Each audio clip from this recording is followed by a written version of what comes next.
What are those areas that you're looking at ahead of the first game? I think I think to start off, it's quite an exciting tour for us. It's the first sort of time we've come to Bangladesh and played a multi-format tour. Bangladesh are obviously a very good one-day team in their own conditions.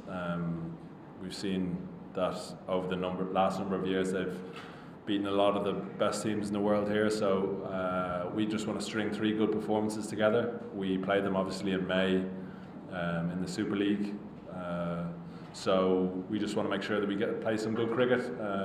We know where Bangladesh are strong, we know where we can maybe try to look to expose them, but yeah, I think we're just excited to play good cricket against a good team.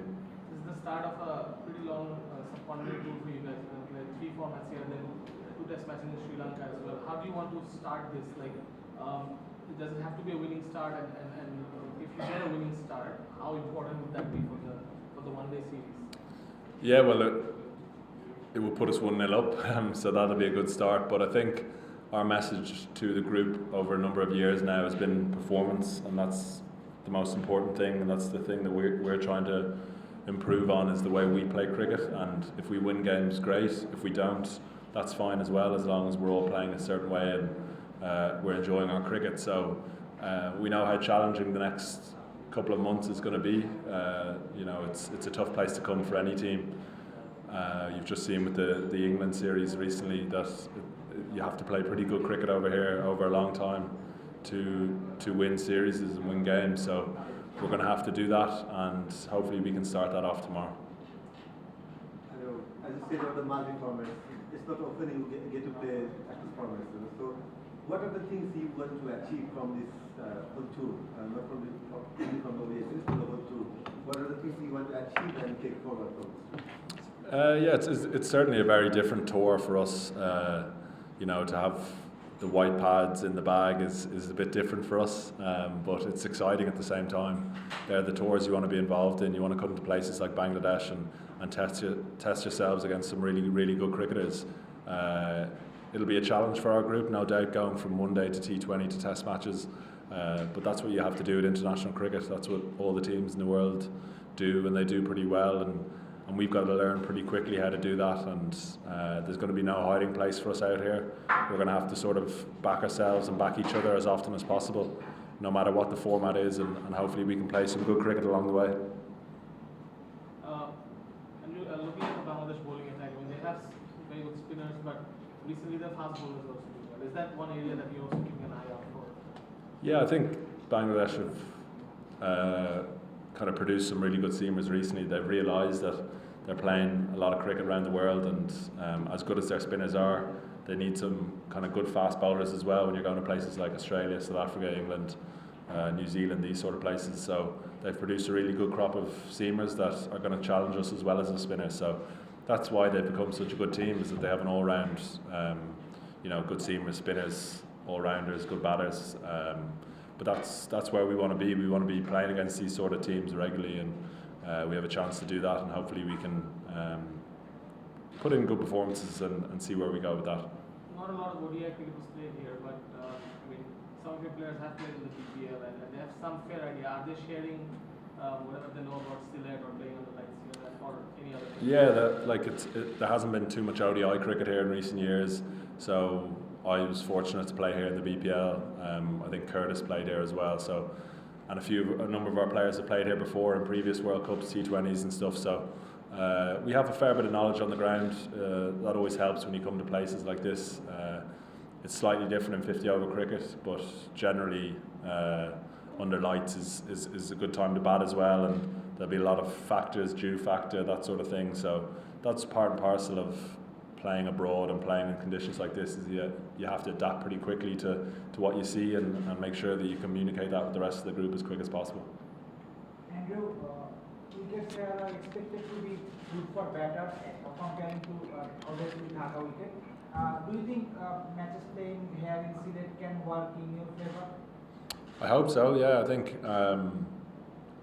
we've played pretty good 50 over cricket over the last number of years against some good teams. We know the challenges here and what to expect. I think Bangladesh obviously back themselves as a pretty good one-day team, even without spinning wickets. So hopefully it's a good wicket tomorrow and we can put in a performance and go toe-to-toe with Bangladesh and see where we are. Like I said earlier, that's kind of what we're focused on, is performing well and performing to our best ability, and hopefully that's enough to push a really good team close. Norton, Tucker, Harry Redknapp, they are in good form, and they are comparatively young cricketers who are in good form, but they haven't played much matches here in subcontinent. How difficult do you think spin can be for them in these conditions?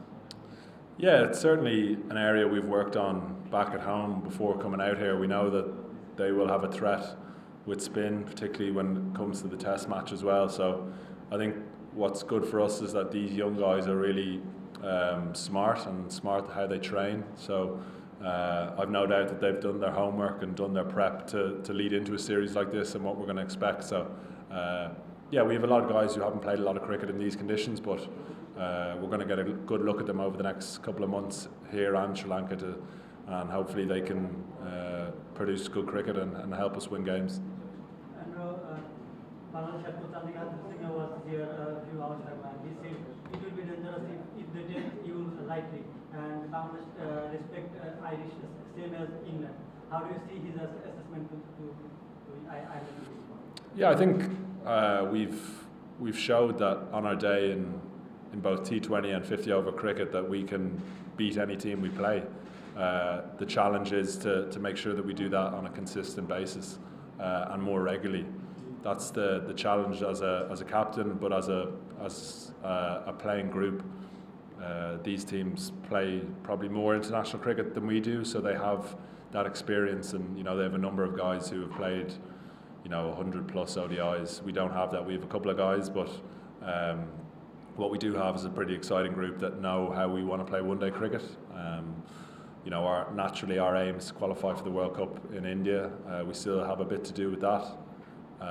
But these 3 games will certainly give us a taste of what to expect if we do qualify, but also where we're at sort of going into those big important games in May against Bangladesh. Do you think 2-1 or 3-0 is possible in favor of Ireland? Do I think we can win 3-0? Yes. It'll obviously be a huge effort from us to do that. I'm not going to sit here and predict a result. I'd be very happy if that happened, but we know we have to play good cricket over a week. Historically, we probably haven't put 3 performances together, so that's the challenge for us, is to do that on a more regular basis, like I just said to you. But I'd certainly take 3-0 at the end of the series. Okay, thanks very much, guys. Thank you. Cheers.